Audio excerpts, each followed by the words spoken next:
Hi, I'm Tracy Margieson and I'm the project manager of the Arts Wellbeing Collective at Arts Centre Melbourne. And I'm here today to give you a hot tip about managing those crazy ups and downs that you face as an artist and creative.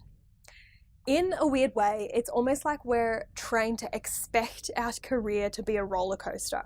You know, you slog away at building something and it's tough and you think it's never going to be any good and you seep into this dark place and then it goes okay and the show opens and there's a standing ovation and you feel like you're flying and it's totally awesome and everyone thinks you're a rock star, and then you go home and you take out the garbage and you feed the cat and you wonder how you're going to make rent and you come right back down again. And repeat. How do we manage this roller coaster of emotions? It's really tough. We've had this idea of the tortured artist myth instilled in our psyches for years. This idea that you have to be dark and depressed to create, and then the high comes with the work. It's the payoff for that dark place. But you can't sustain this. It's tiring and it's hard. It's also risky. What if the lows last longer? What if the highs aren't so high anymore? We might have moments of darkness in a creative process, but what about when it comes to exhibiting, selling work, negotiating commission, managing venue hire, making reproductions and prints, setting ticket prices, welcoming family and friends to the show, doing publicity, meet and greet VIPs? You need to be as well as you can be. You can't risk being in this dark place and being in these lows the whole time. So how do we make sure that the highs are still high, but the lows are kind of, dense rather than these sort of gaping holes? The key here is that we're going to look for opportunities to kind of flatten out this roller coaster effect. And this will help you to widen your focus, but it will ultimately create a much more sustainable practice.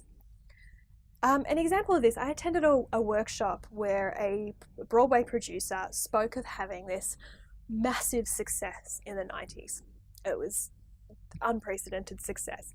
The day after the reviews came out and the pre-sales soared, so back in the days where your reviews in the newspaper did make or break your show, he said he saw it and he saw the pre-sales in the box office and he went, this is a big fat hit. And then he went to bed and he stayed there for months. He said he was just physically and emotionally exhausted and relieved and just completely spent. Ever since that experience, he created a self-imposed rule to schedule a workshop or a meeting for the very next day after opening night where they'd explore and develop their new project. He shared how this allowed him to see the project as one in many and not the be-all end-all of his career. And it gave him something to look forward to and to get stuck into, no matter what the outcome of opening night, whether it was a great high or it was a low, it had kind of already passed. He kind of mentally was in the next project.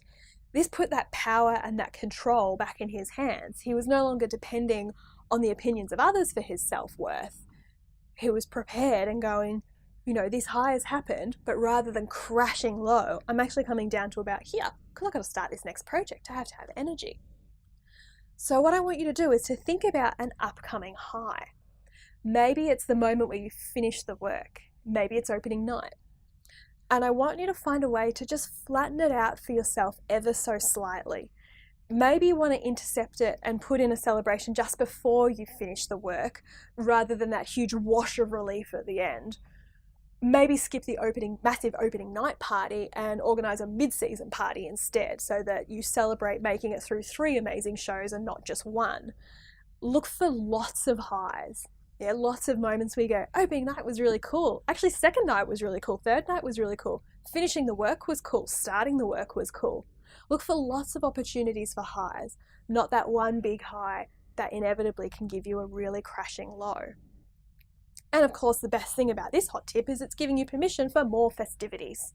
So I hope you found it useful. And if you'd like to find out more about Arts Centre Melbourne or the Arts Wellbeing Collective, visit artswellbeingcollective.com.au.